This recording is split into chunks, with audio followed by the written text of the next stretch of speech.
Buenas tardes. ¿Qué tal, Marco? Hola, Mateo. ¿Cómo les trata la vida? Espero que maravillosamente. Buenas tardes. Aquí veo llegando a los compañeros. Vamos a esperar un minutito a ver a que aparezca. ¿Qué tal, Diego? Ana del Río.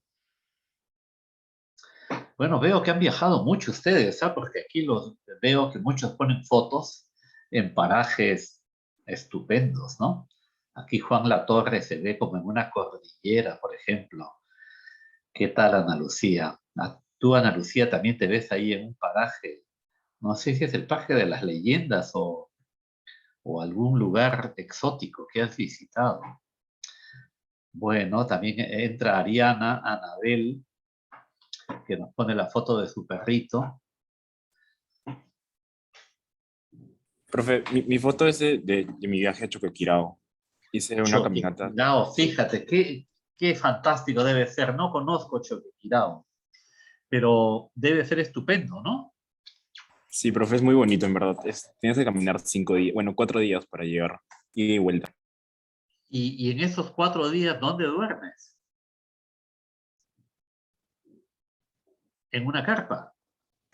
Sí, sí, se tiene que acampar. Claro, claro. Bueno, Anabel dice que no ha visto caminando por el mercado de Magdalena. Vaya, vaya, Anabel. Entonces, me hubieras pasado la voz. Debí ser yo, claro, porque yo vivo en Magdalena y voy a comprar a menudo por ahí por el mercado. Me gusta ese mercado, ¿ah? Se consigue de todo, ¿no? Las frutas más exóticas. Estaba lejos. Bueno, bueno muchachos, vamos a comenzar nuestra sesión de hoy, 22 de junio. Estamos ya en la penúltima semana de clases y tenemos que apurar el paso para cubrir los temas del siglo XX. Entonces comparto pantalla y llamamos el PPT que tenemos para esta sesión. Aquí está. Entonces, en la clase pasada hemos visto los puntos 1, 2, 3, 4, 5 y nos quedamos en el 6, justamente hablando de la bonanza de la harina de pescado, de cuáles eran sus características generales. Entonces vamos a retomar ahora desde ese punto y cubriremos los puntos 7, 8, 9. Vamos a ver si logramos llegar al 10 en esta sesión. Entonces nos vamos hasta ese punto.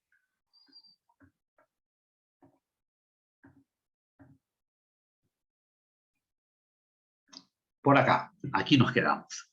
Bueno, les dije que después del final de la Segunda Guerra Mundial vino una nueva bonanza exportadora, que vendría a ser la tercera en la historia de la República.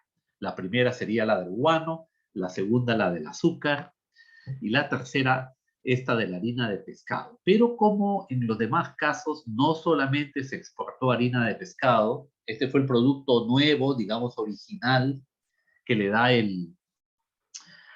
la caracterización a esta bonanza, pero se exportó también petróleo, algodón, cobre, azúcar. En fin, ya vamos a hablar de la composición de las exportaciones. Como les dije, las características de esta bonanza repitieron muchas de la bonanza anterior. Por ejemplo, diversificación se mantuvo. Eh, Apareció incluso un producto nuevo, les decía, que fue el de la harina de pescado y conservas de pescado, o sea que la pesca se integró.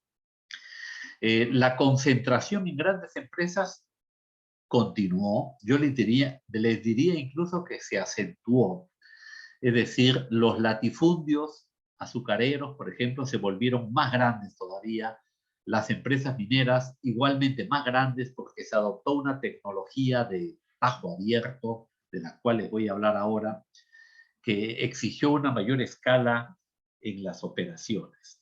Y la desnacionalización de la minería se mantuvo. Digamos, en eso no hubo cambio. Quizás lo que podríamos anotar en este punto de la desnacionalización es que aparecieron también empresas mineras nacionales. Esto ocurrió sobre todo después de la Gran Depresión, porque debido a ella, algunas grandes empresas que eran sobre todo europeas, por ejemplo, inglesas o francesas, se retiraron y su lugar fue ocupado por empresas nacionales. Así que aparecieron algunas empresas mineras nacionales en este periodo. Además, eso ocurrió sobre todo ya en la época del gobierno militar, que apoyó mucho a las empresas mineras nacionales. Bueno, ¿por qué terminó la bonanza exportadora hacia 1980? Bueno, aquí anoto varias razones. Por un lado, agotamiento de los recursos naturales. Esto es muy común en las bonanzas exportadoras basadas en materias primas. Siempre puede ocurrir que el recurso natural se agote. Por ejemplo, el guano estaba agotándose. Cuando fue sustituido por el salitre, el guano en buena cuenta estaba agotándose. Y precisamente los peruanos teníamos ahora que sacar guano de unos yacimientos nuevos que ya no tenían la misma calidad de guano que los antiguos. Entonces, esto pasa también en la bonanza de la harina de pescado. En el caso de la agricultura, por ejemplo, las tierras para producir azúcar o algodón, caña de azúcar o algodón, no había manera de expandirlas. Digamos que todas las tierras de cultivo disponibles en el Perú estaban siendo aprovechadas y ya no había manera de extender el área de cultivo. Se hicieron obras de irrigación para extender justamente las áreas de cultivo, pero parecía que en materia de irrigación ya no había nada más que hacer. En el caso de la pesca también ocurrió algo parecido. En el afán de pescar más, comenzamos a depredar el mar. Ustedes saben que en el caso de la pesca es muy difícil controlar lo que se pesca, porque si tú dices, a ver, voy a pescar menos para que el próximo año haya más peces, nada te garantiza que tu vecino vaya a hacer lo mismo. Probablemente tu vecino va a pescar lo máximo que pueda. Entonces, al final, como el mar es de nadie, o es de todos, a la vez que de nadie, entonces ocurre la llamada tragedia de los comunes. No sé si ustedes han escuchado hablar de esa expresión, de que cuando algo es de todos, lo más probable es que sea depredado. Y justamente unos antropólogos y economistas estudiaron este tema en los años 50 y publicaron un título, un libro, un artículo, creo que fue con el título así de La tragedia de los comunes. Entonces, el mar es un bien común a todos. Es muy difícil controlar lo que alguien está pescando. El mar peruano es tan grande que es imposible un control, sobre todo en aquella época, ¿no? En que no había pues el satélite, estas maneras de observar a los barcos pesqueros. Entonces, fácilmente se incurrió en una sobrepesca. La sobrepesca significa que estás pescando demasiado, de manera que estás agotando la especie y el próximo año ya no vas a tener nada que pescar, porque a las madres que pudieron tener crías ya te las has cargado. A las crías chiquitas ya te las has cargado también. Entonces, ¿qué vas a pescar? Bueno, esta sobrepesca ocurrió en el Perú entre los años 1971 y 72. Perú tuvo una especie de pesca récord, de manera que fuimos el primer país pesquero del mundo, ganándole al Japón, que siempre nos ganaba, pero fue un triunfo pírrico, porque al año siguiente caímos al 10º lugar, porque ya no había peces en el mar, o sea, habíamos incurrido en una sobrepesca y hubo que establecer una veda de varios años para que los peces pudieran volver a reproducirse. Sí, Anabel, dime. Profesor, ¿podría ser lo mismo que pasa, digamos, en Lunahuaná con los camarones? Cuando están en También, veda, no respetan mucho el hecho de que no se coma para que se puedan reproducir o crecer. Y mucho pasa de que hay años en los cuales ya no se produce. sí, Anabel, eso mismo pasa. Por ejemplo, yo cuando era chico y joven, comía en Arequipa las machas, que era un molusco marino sabroso. Hoy en día vayan a Arequipa, ya no hay machas, las han depredado. Los pulpos que había en la zona de Sechura los han depredado. Hace poco han resembrado pulpos ahí en el mar de Sechura para que vuelva a haber. Pero esta economía de caza fácilmente incurre en estos episodios de sobrepesca, porque es muy difícil controlar, ¿no?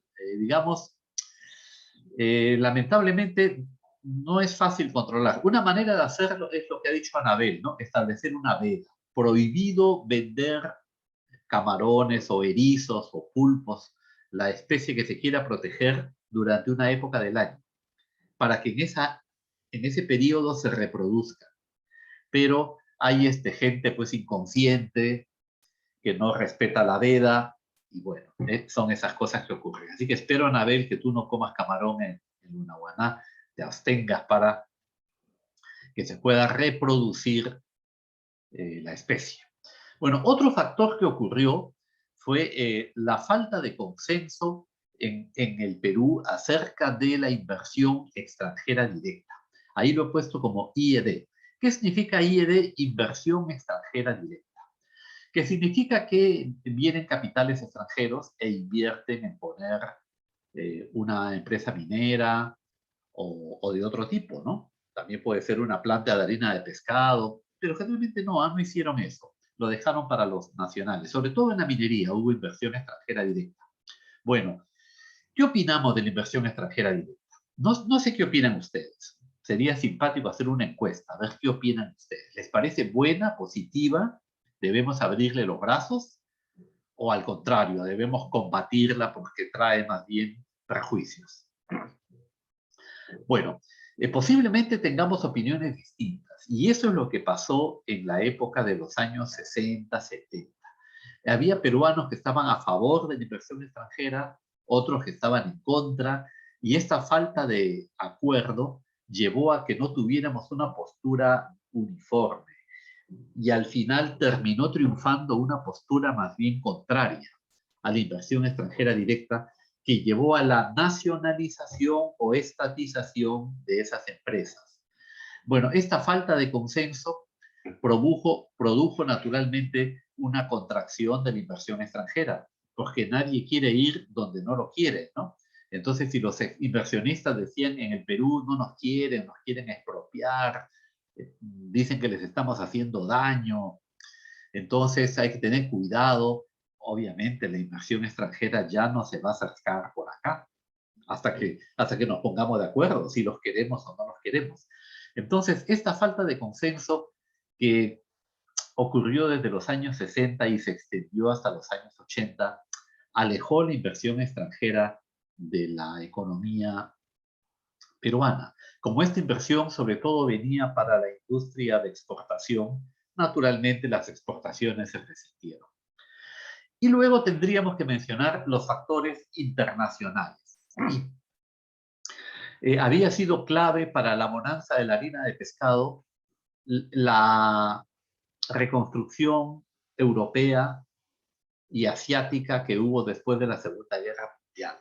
Ustedes saben que después de la Segunda Guerra Mundial vino una era de crecimiento económico muy acelerado de la mano de lo que se llamó el milagro alemán, el milagro japonés, una bonanza de la economía norteamericana y a esta bonanza de Europa y Estados Unidos y Asia se le conoce como la Golden Age o Edad Dorada, que habría discurrido desde 1945 hasta 1973.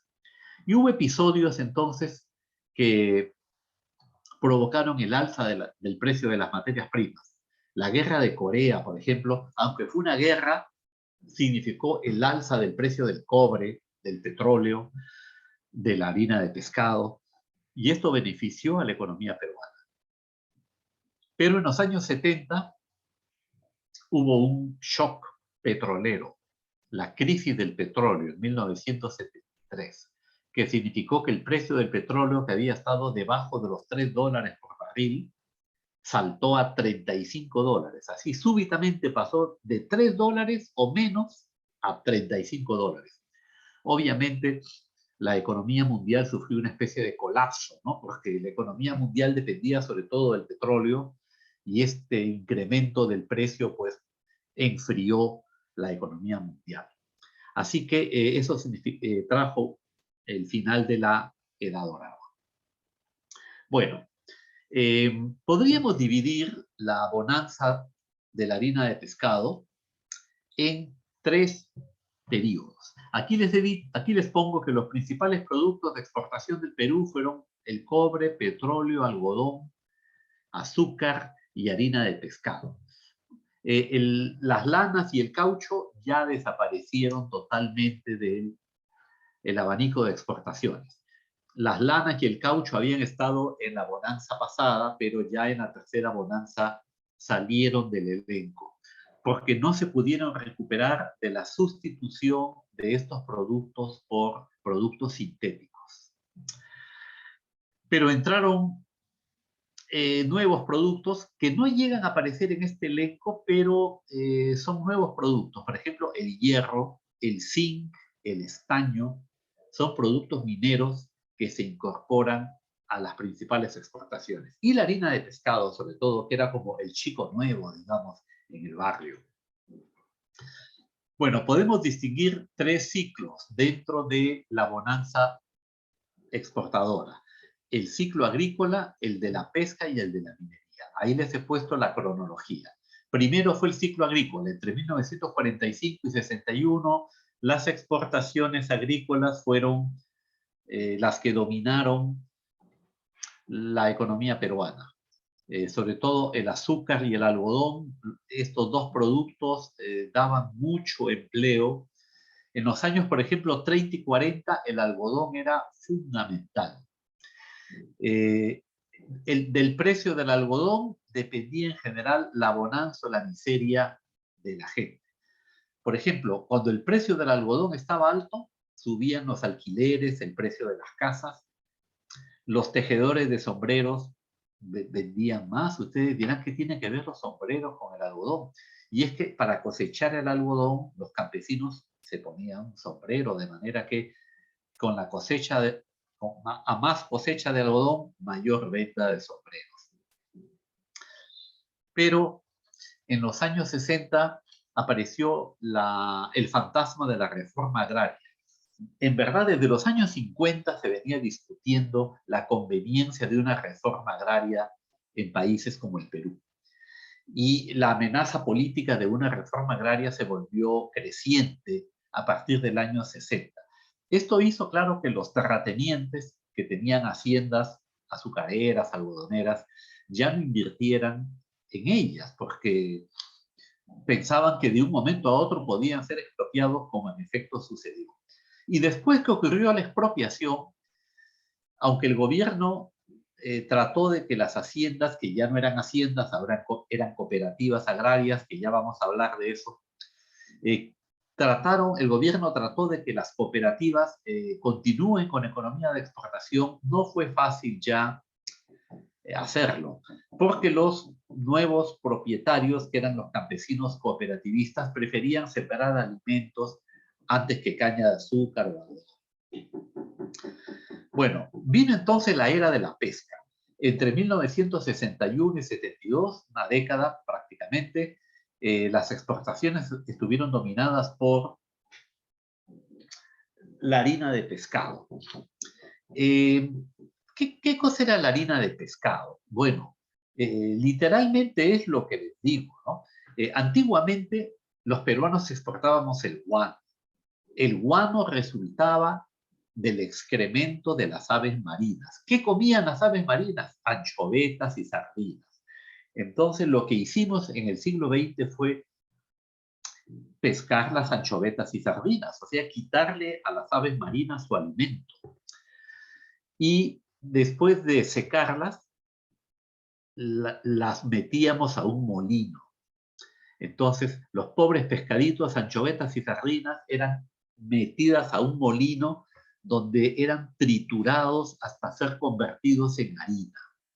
Esta harina se deshidrataba, se secaba, y ya seca era sabrosísima para los animales. Es decir, era un excelente alimento muy nutritivo para los animales de granja. Entonces, la harina de pescado sirve para dar de comer a los pollos, a los patos, a los pavos, a los cerdos, e incluso se comenzó a dar de comer harina de pescado a todo tipo de animales, porque tenía una carga proteínica muy grande.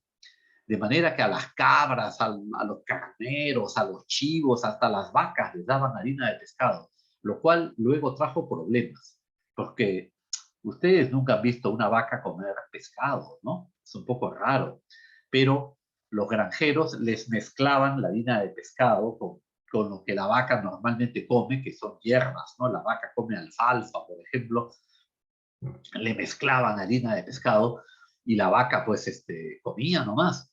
Pero luego esto ha producido cambios en su metabolismo que ha dado lugar a la degeneración de algunos animales. Y de ahí surgió el mal de las vacas locas, que no sé si ustedes han escuchado hablar.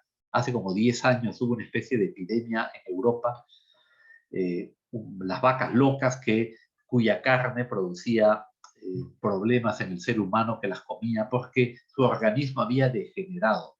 Bueno, esto tiene que ver con un mal uso de la harina de pescado. El producto es bueno, ¿no? Pero tienes que saber, digamos, cómo utilizarlo. En la época de hambruna que hubo en el Perú en los años 80, ante la falta de alimento, en algunos hogares pobres en Lima, se comía nicovita. ¿Qué cosa era nicovita? Era un alimento para los pollos que justamente tenía harina de pescado. También se hacía aceite del pescado, ¿no? En fin, de la pesca se elaboraban muchas cosas. Conservas, harina de pescado y también aceite de pescado. Claro que el problema era que cuando freías con ese aceite todo se quedaba pues con un olor a pescado, que a algunos no les gustaba, a otros sí.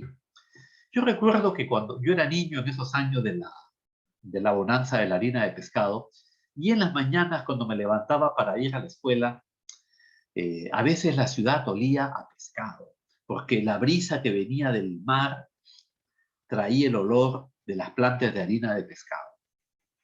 Y me sabía mal ese olor, y me quejaba, ¿no? En el colegio, como está apestando a pescado, decía. Pero el profesor sabiamente nos decía, Carlitos, es la economía. Así que hay que aceptarlo, porque de eso vivimos. De manera que ya no me sabía tan mal, ya me parecía que olía mejor esto del pescado. En verdad, esta bonanza de la pesca comenzó durante la Segunda Guerra Mundial. Resulta que los soldados que iban a la guerra necesitaban pues raciones alimenticias y pronto se descubrió que darles una latita de pescado era práctico, porque esa latita no se malograba, se transportaba fácilmente, pesaba poco, y entonces para darle raciones de comida a los soldados, las conservas de pescado eran fantásticas. Y el Perú entonces aprovechó la guerra, la Segunda Guerra Mundial, para exportar estas latas de conserva. Justamente ahí hubo una integración con la minería, porque para hacer la lata se utilizaba el zinc y el estaño. Entonces, la minería peruana, que antes había explotado solamente el oro, la plata y el cobre, comenzó a explotar también el zinc y el estaño para poder hacer las latas de la industria conservera. Y pescábamos la caballa, el bonito, la sardina, la anchoveta y hacíamos las conservas, sobre todo de sardina, también de caballa. Y esto se enviaba a los soldados de la Segunda Guerra Mundial. Cuando acabó la guerra, claro, vino una crisis de la industria conservera y se pensó ya que era el final de la actividad de la pesca. Pero pronto comenzó la guerra de Corea en 1950 y otra vez entonces fue el momento de oro para la industria conservera. Y cuando acabó la guerra de Corea en 1953, hubo este viraje a la harina de pescado. que permitía alimentar a los animales de granja, y esto estuvo en la base del abaratamiento de la carne de pollo, les diré. Antes comer pollo o pato era algo caro, ¿no? Comer pollo no era más barato que la carne de vaca, y por eso es que poca gente comía carne. Los peruanos hemos aportado mucho a la nutrición mundial, primero con la papa y luego con la harina de pescado, porque gracias a la harina de pescado, criar pollos y engordarlos no resultaba tan costoso, y entonces el precio del pollo mundialmente se abarató, gracias a nuestra harina de pescado, ya les digo. Bueno, a raíz de la sobrepesca de la que les he hablado, fue que entró en crisis la economía de la harina de pescado. Y luego se descubrió lo que ya les he dicho, ¿no? Que dar de comer harina de pescado a animales que normalmente eran herbívoros no era bueno. Entonces ya surgieron además productos sustitutos de la harina de pescado, y digamos que pasó la mejor época de demanda de este producto, pero que todavía se exporta y sigue siendo una de las exportaciones importantes de nuestra economía. Pero de 1972 a 1980 fue el momento de la minería.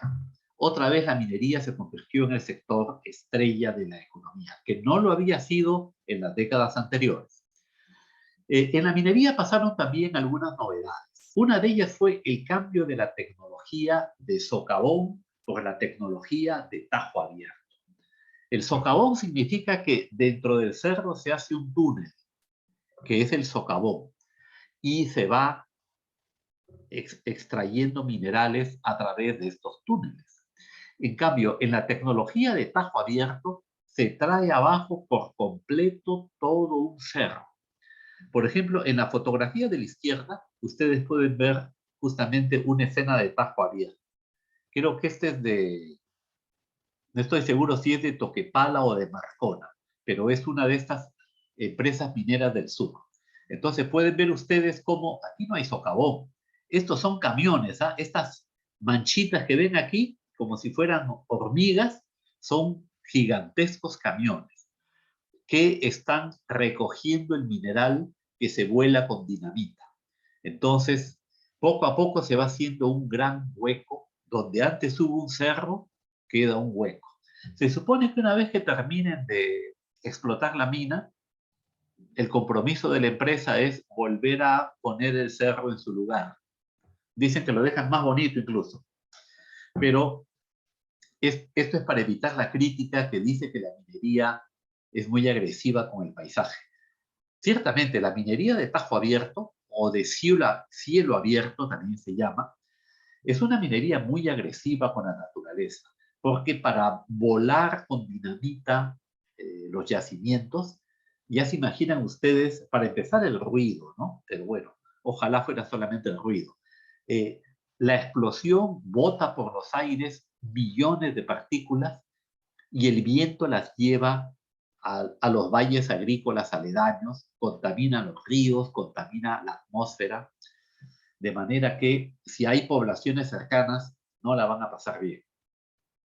Y por otro lado, los camiones que se llevan el mineral, cuando no lo tapan adecuadamente o no lo humedecen, también el viento se lleva las partículas. Y estos minerales tienen que ser refinados para poder exportarlos. Y la refinación utiliza mucha agua. ¿Y de dónde se toma el agua? Bueno, de los manantiales que antes usaban los agricultores y pastores. Entonces, la minería le quita agua a la agricultura y la ganadería. Y luego esa agua queda contaminada. No es agua que se pueda reciclar, como el agua, digamos, que usan los agricultores o pastores. Entonces, hay muchos problemas medioambientales que tiene la minería. Como les he dicho en otra clase, antes los peruanos éramos pocos, éramos 3 millones en todo el Perú, y no había mucha gente que se perjudique a raíz de la explotación minera. Pero ahora somos más de 30 millones, todo el Perú está poblado, y entonces cuando se hace actividad minera siempre se va a encontrar población que se ve perjudicada. Bueno, como les dije, la minería entonces cambió de tecnología, pasó a esta tecnología del tajo abierto, y por otro lado comenzaron a explotarse nuevos yacimientos. Aparecieron, por ejemplo, minas de hierro. Antes todas las minas que se habían explotado eran de plata, de oro o de cobre, pero ahora la mina de Marcona, que creo que es esta que está aquí en la imagen, ¿eh? Esta mina es una mina de hierro, o sea, que sirve para extraer hierro con el que se fabrique el acero. Justamente la explotación de Marcona permitió que el Perú, aparte de exportar hierro, pusiese una fábrica de acero por primera vez en su historia, la siderúrgica de Chimbote, de la cual ya hablaremos. Y también se comenzaron a explotar en otros yacimientos como en Toquepala, en la frontera entre Moquegua y Tacna, está la gigantesca mina de Toquepala, de cobre, y Cerro Verde en Arequipa, también una mina de cobre. Llegaron nuevas empresas mineras extranjeras como la Southern Perú, por ejemplo, de capitales norteamericanos. Y también comenzó la explotación de petróleo en la Amazonía. Entonces observen que en esta época de la bonanza de la harina de pescado o tercera bonanza exportadora, aparecen nuevos yacimientos distintos a los tradicionales. Bueno, continuamos. Aquí les voy a poner unas fotografías que ilustran el cambio técnico que hubo en la pesca. Aquí tienen dos fotografías de la actividad pesquera. La foto de la izquierda en blanco y negro es una antigua bolichera. Observen que es una bolichera de madera. Y las redes son de algodón. ¿Por qué le llaman bolichera? Porque estos cilindritos de corcho le llaman boliche. Entonces, las bolicheras llevaban las redes de boliche y por eso les quedó este nombre de bolicheras, ¿no? A la derecha tienen una bolichera más moderna, cuyo casco es de acero y sus redes son de nylon. Estas son de algodón. ¿Cuál es la diferencia? Las redes de algodón, cuando se humedecen, aumentan su peso. Y por otro lado, el algodón fácilmente es comido por los peces. Cuando los pescadores echaban la red, la malla, como le llaman, se cargaba de anchoveta, pero venían los peces y se comían las redes y le hacían hueco y se comenzaban a comer los pescados. Entonces, ese era el problema que tenían las redes de algodón. Y había que estarlas continuamente remendando, digámoslo así. Cuando yo era chico y recorría las caletas de pescadores en la costa peruana, encontraba siempre la escena por las tardes de los pescadores remendando sus redes. Pero estas redes fueron reemplazadas, como les digo, con redes de nylon hechas sobre la base de petróleo. El nylon es como un plástico, ¿no?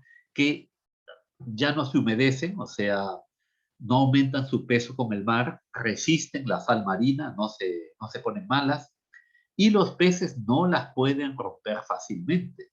Con lo cual, las redes de nylon resultaron una maravilla para la industria pesquera. Esta bolichera es de casco de acero. El Perú no tiene buena madera para hacer embarcaciones. Por eso es que en la era de los barcos de madera, en el Perú no podíamos construir barcos. Porque ya les he contado, la madera está en la selva y traerla desde la selva hasta la costa era demasiado costoso. Pero cuando empezó la construcción naval con acero, entonces hicimos la siderúrgica de Chimbote, que ya les he comentado, y se hizo un astillero en Chimbote también, y otro en el Callao. Y creo que hay algunos otros astilleros en la costa peruana. O sea, comenzó la industria de la construcción naval. En este caso podríamos decir que la pesca desarrolló una riqueza de enlaces con la economía que las otras actividades exportadoras no tuvieron. Por ejemplo, la economía de la pesca movía la construcción naval y generó la fabricación de acero y los astilleros. Y luego la pintura naval, porque hay que pintar el barco. Y luego la fabricación de motores marinos, porque esta red de nylon que se pone en la bolichera se levanta con un motor. Obviamente es una red que pesa toneladas y no se puede levantar con el esfuerzo humano, sino que la bolichera tiene un motor que sirve tanto para que el barco camine como para impulsar, para levantar la malla cargada de toneladas de pescado. Entonces en el Perú se comenzó a fabricar motores marinos, que incluso hemos llegado a exportar también a otros países. Y luego había que poner cámaras de refrigeración, porque eso permite que la bolichera se vaya a pescar varios días, incluso semanas, ¿ah? Se va a alta mar, está semanas pescando y lo que pesca lo mete a la refrigeradora del barco y así pues nacieron grandes barcos pesqueros. Justamente en esta imagen les pongo los astilleros que se construyeron por la Marina de Guerra. El de la izquierda es los dos son de Chimbote, son fotos de Chimbote. Aquí se ha construido una bolichera llamada Patricia, como ustedes pueden ver. Y aquí a la derecha tenemos un barco de guerra. También se están construyendo barcos de guerra pequeños ahí en el astillero de Chimbote, cañoneras. Bueno, aquí tenemos una foto de las plantas de la harina de pescado. Aquí pueden ver ustedes las anchovetas, que las están llevando en una especie de banda rodante al molino. Esas son las escenas que conmovieron a José María Arguedas, el escritor indigenista que publicó póstumamente ya, ¿no? Después de su muerte se publicó El zorro de arriba y El zorro de abajo. Arguedas fue un escritor de los años 40, 50 y 60 que se suicidó, como ustedes quizás sepan, en 1969, creo, se suicida Arguedas. Me parece que es en 1969.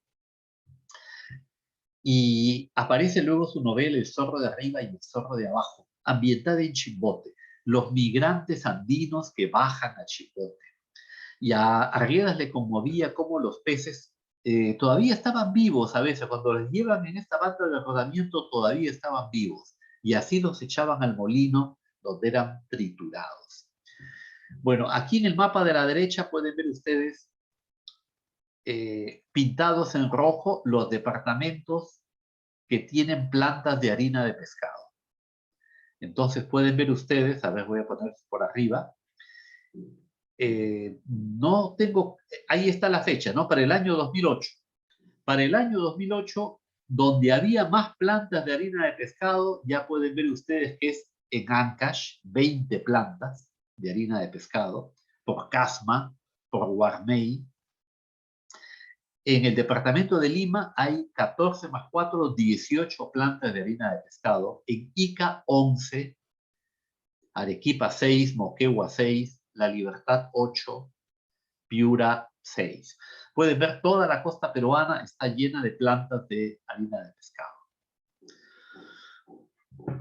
Bien, vamos a pasar ahora a hablar de dos fenómenos que ocurrieron durante la expansión, durante la bonanza de la harina de pescado.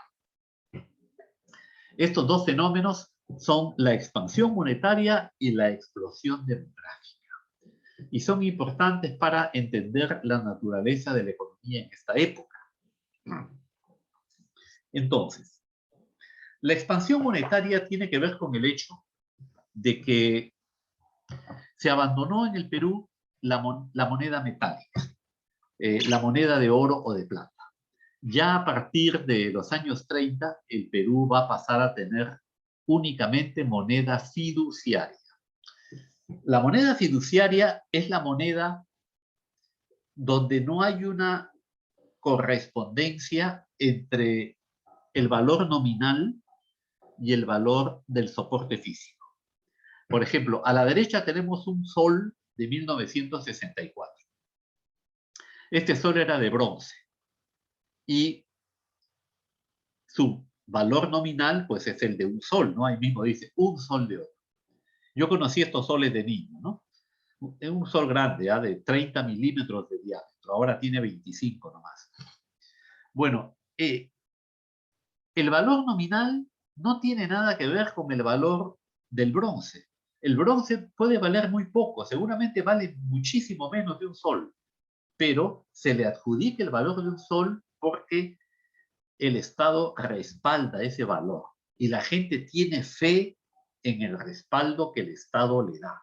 Por eso es que estas monedas basadas en la fe le llamamos fiduciarias.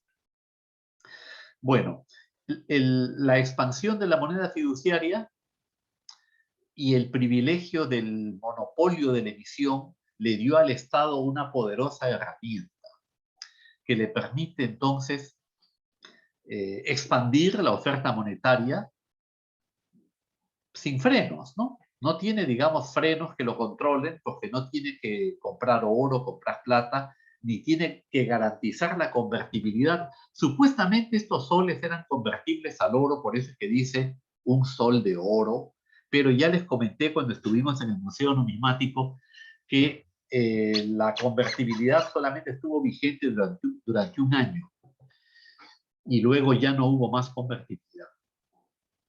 Bueno, esto permitió que el Estado expanda mucho la oferta monetaria. La política monetaria en general fue expansiva en esta época. Y eso tuvo varias consecuencias. Aquí he puesto dos. De un lado, la monetización de la economía de los sectores populares, que hasta ese momento habían permanecido al margen de la monetización, porque ya les he comentado que las monedas de oro y plata tienen ciertas virtudes, pero también ciertos defectos. Y entre los defectos está que no sirven para las transacciones menudas. En cambio, con la moneda fiduciaria se pudieron sacar monedas de poquísimo valor, de 1 centavo, 2 centavos, 10 centavos, 20 centavos, monedas que eran de cobre o de níquel y que permitieron que los sectores populares se involucren en el mercado. De otro lado, el abuso de la emisión va a producir una devaluación crónica de nuestra moneda. Y por eso que el sol de oro murió en los años 80, por el abuso que se hizo de su emisión. Una consecuencia de esta emisión desenfrenada es la devaluación de la moneda nacional, del sol de oro en este caso, frente a las monedas internacionales, cuyos gobiernos eran más cuidadosos con la emisión. Por ejemplo, frente al dólar, ahí les he puesto la evolución del tipo de cambio. El tipo de cambio de los soles con los dólares pasó de 6 soles 50 en 1945 a 200 soles en 1980. Tremenda devaluación. Bueno, hubo otras razones que propiciaron la devaluación, ¿no? Déficit en la balanza de pagos, debido a la deuda externa, ya que la inversión foránea pues era irregular. Pasemos ahora a ver el otro fenómeno. Antes aquí les pongo unas fotografías. Por ejemplo, la foto de la izquierda es una... A ver, esto lo pongo por acá. La foto de la izquierda es una moneda de 20 centavos del año 1937. A esta moneda le llaman los numismáticos la moñona, porque tiene un moño acá esta señora que representa a la patria, ¿no? Yo conocí estas monedas de 20 centavos, servían para comprar caramelos, un huevo, caja de fósforo, cigarrillos, una moneda pequeña, ¿no? Que era de níquel, imitaba a la plata, ¿no? Al comienzo el Estado usó mucho el níquel porque la gente seguía pensando que era de plata. Y a la derecha tienen un billete de 500 soles de oro de los años 40, que ya nos está hablando de la devaluación que está en curso, ¿no? Bueno, pasemos ahora a hablar de la explosión demográfica. Entre 1930 y 1980 la población peruana más que se triplicó, porque pasó de 5.2 millones de habitantes en 1930 a 17.300.000 habitantes en 1980. Un fuerte crecimiento. Justamente aquí en el gráfico de la izquierda pueden ver cómo la población peruana fue creciendo entre los censos de 1940 y 2017. Observen que el crecimiento fue explosivo, sobre todo al comienzo, porque aquí aparecen las tasas de incremento anual. Entre 1940 y 61, la tasa de incremento anual fue de 1.9%. Entre 1961 y 72, la tasa fue de 2.8%. Es lo que se conoce en el Perú como el baby boom, o sea, la bonanza de nacimiento de niños, ¿no? Entre 1972 y 81, la tasa bajó levemente al 2.6%. Y después ha seguido bajando, ¿no? Entre 1981 y 93 bajó al 2%, luego al 1.6%, a 1% entre los años 2007 y 2017. Y actualmente debe estar por debajo de 1, seguramente. Entonces, la explosión demográfica ya ocurrió. Corresponde a esta época en que la tasa de crecimiento estuvo por encima del 2% anual. ¿Por qué ocurrió la explosión demográfica? Bueno, tiene que ver con el avance de la medicina y el gasto y la inversión en salud del Estado, el avance del servicio de agua potable, que hizo que las casas pudieran tener agua potable en el domicilio, entonces nos podíamos lavar las manos varias veces al día, bañar todos los días si queríamos, lavar bien las ollas, los alimentos, y no se imaginan ustedes el enorme impacto que tiene en la disminución de las enfermedades infectocontagiosas tener agua potable en el domicilio. Esta es la gran diferencia. Si a eso le sumas las vacunas, la difusión de hospitales, los antibióticos, que haya atención médica, digamos, cercana, que los niños nazcan en clínicas, maternidades, hospitales, y no nazcan pues en la cabaña donde se vive cotidianamente, entonces van a comprender el descenso que hubo, sobre todo en la mortalidad infantil. A comienzos del siglo XX era impresionante la mortalidad infantil. Uno de cada 4 niños morían antes de cumplir 1 año. Y por eso que cuando un niño cumplía 3 años, se hacía una gran fiesta, porque había sobrevivido el periodo más difícil. Cuando un niño cumplía 3 años, era como que ya se había salvado. Ya probablemente iba a alcanzar la edad adulta. Debido a esta terrible mortalidad infantil, las familias tenían muchos hijos, como 10 hijos. No les miento, por ejemplo, mi padre eran 9 hermanos. ¿Por qué? Porque había la alta probabilidad de que de 10 hijos que tuviera el matrimonio, varios se iban a morir chiquitos, ¿eh? Y solamente unos 6 o 7 llegarían a los 10 años de edad. Y a alcanzar a los 25, 30, comienzan a reproducirse, ya quedarían solamente la mitad. Entonces, cuando la familia tenía tantos hijos, era para que algunos lleguen a la edad adulta, y cuando los padres ya sean viejos, como no había AFP, no había ONP, Seguridad Social, se esperaba que los hijos se hagan cargo de los padres. Entonces, esa era, digamos, la jubilación que tenían las personas, sus hijos. Y para poder tener una buena jubilación, había que tener muchos hijos, para que entre varios puedan apoyar pues mejor a los padres. Eso es lo que explica que en la sociedad tradicional la natalidad fuera elevada. Pero cuando ya apareció lo que les he dicho, el agua potable, el desagüe que permite eliminar las aguas hervidas, el baño diario, los antibióticos, las vacunas, etc. Al comienzo como que las parejas todavía no terminan de creer que todo ello vaya a ser efectivo y siguen teniendo muchos hijos a pesar de que la mortalidad ya ha disminuido.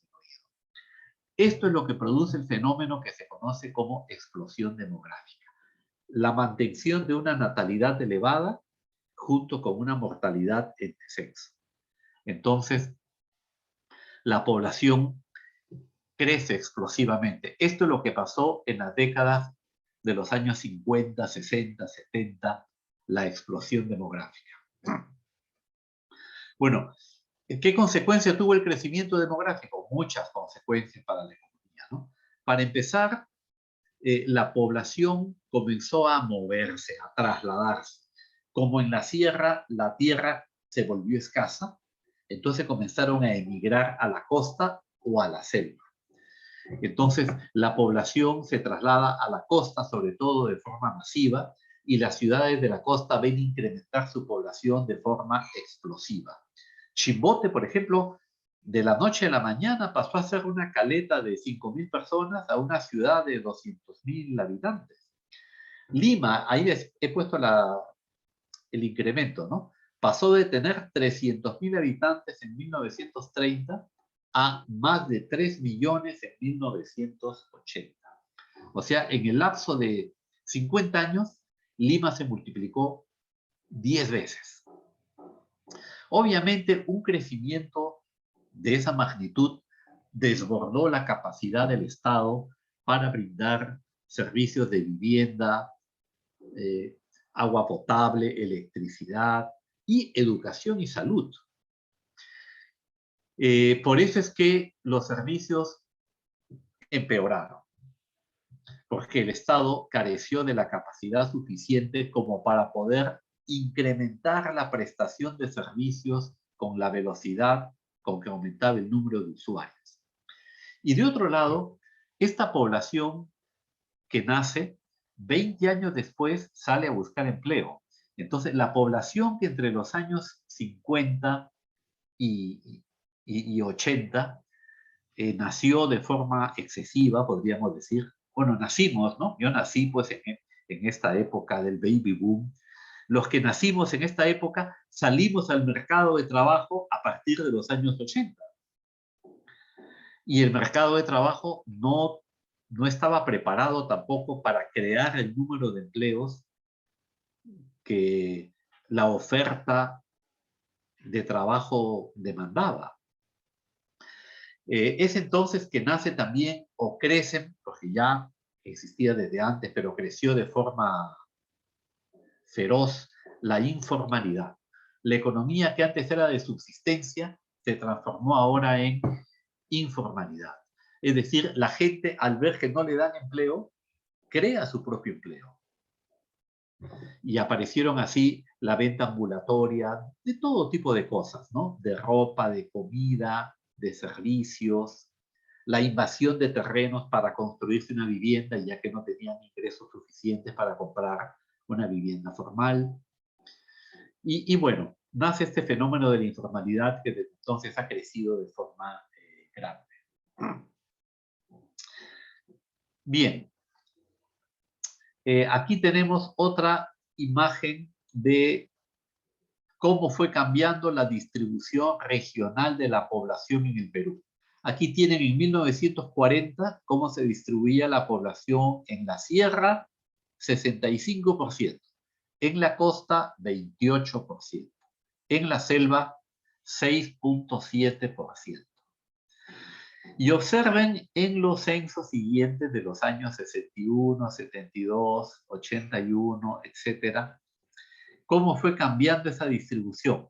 Observarán que el color azul va disminuyendo. En el censo del 2007, el color azul ya es solamente el 32%, mientras que el color rojo, que fue solo el 28%, en el censo de 1940, va incrementando hasta que en el censo del año 2007 fue 55%. Y en el último censo, el del 2017, creo que ya es 58%, algo así. O sea, más de la mitad de la población peruana vive en la costa.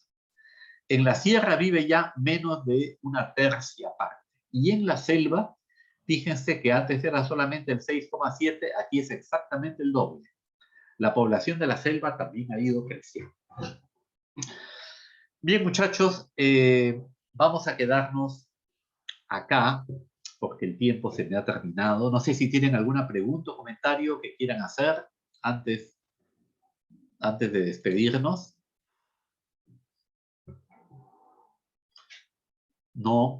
Entonces nos despedimos, muchachos. Nos vemos el próximo lunes que tenemos la última semana de clases. Traten de llenar la encuesta. Esto me pidieron los de la facultad que les pida para que la facultad pueda tener encuestas válidas, ¿no? Con qué manejarse. Entonces nos despedimos, muchachos. Hasta el próximo lunes.